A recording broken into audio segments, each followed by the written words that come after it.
Whether you've paid hundreds, thousands or tens of thousands for your watch, I've got a hunch you'll want that thing to last a while. For the most part, mechanical watches are rugged and reliable, but that doesn't mean you can't still wear them down. So if you want to keep your watch in top-notch condition, make sure to follow these 10 little steps to maximize that box-fresh feeling.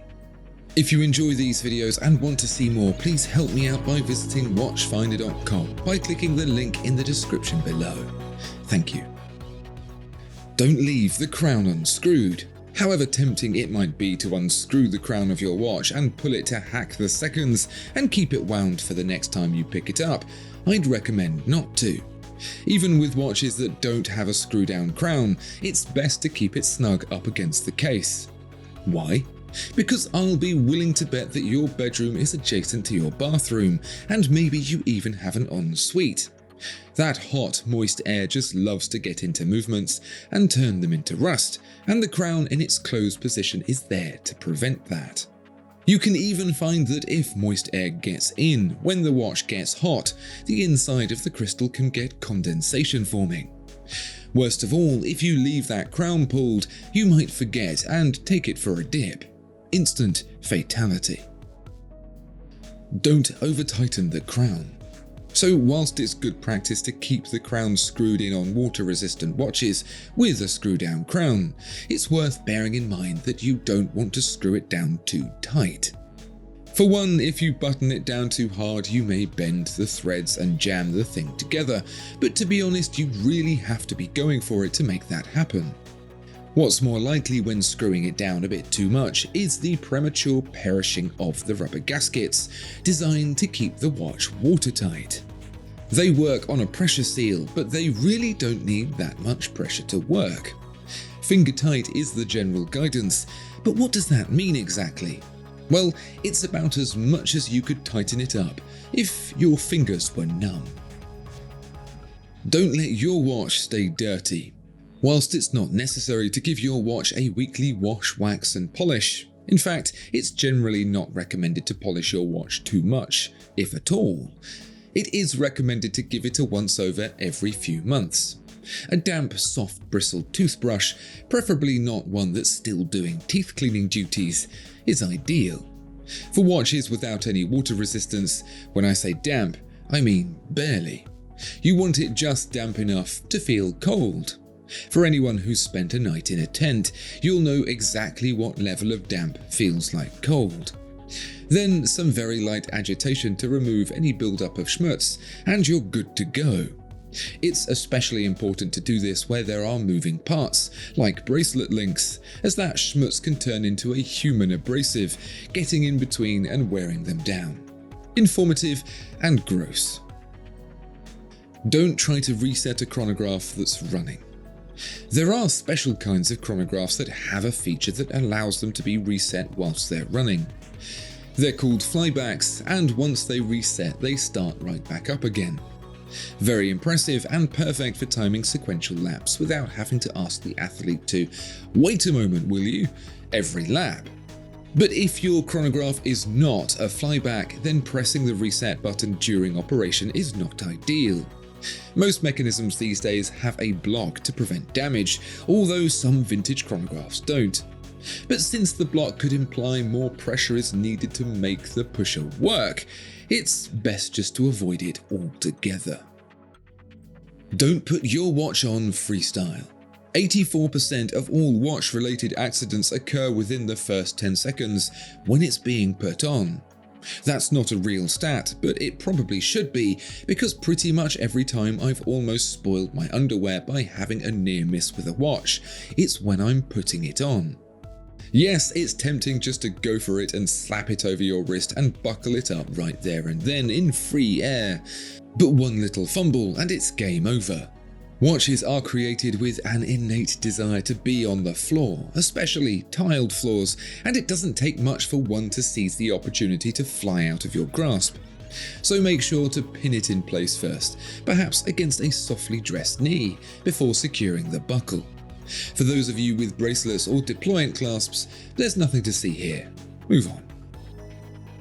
Don't set the date at midnight. Watches are very much like gremlins in that fiddling with them at midnight can result in untold woe. Pretty much all watches with a quick set date mechanism have a singular and deadly flaw.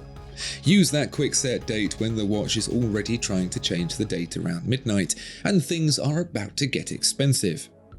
It's like putting your car in reverse on the motorway, but instead of a bang and several hours on the hard shoulder trying to get hold of a recovery vehicle in the rain, it's the tiniest of pops and then at least a month of rage embarrassment.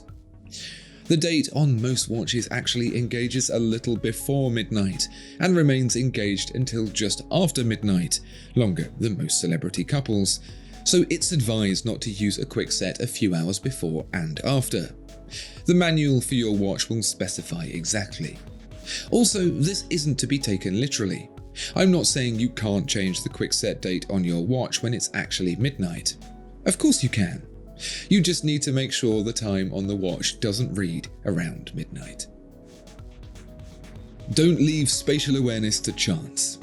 This is especially important for those brave souls who've spent an uncomfortable amount of money on a tall watch. In most cases, there's no need to alter your behavior to accommodate your watch, as any misjudgment on clearance would also render your arm injured.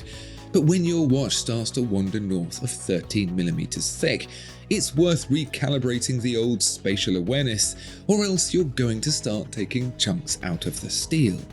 It sounds neurotic, but like how when you've stubbed your little toe, do you realize how often it makes contact with stuff?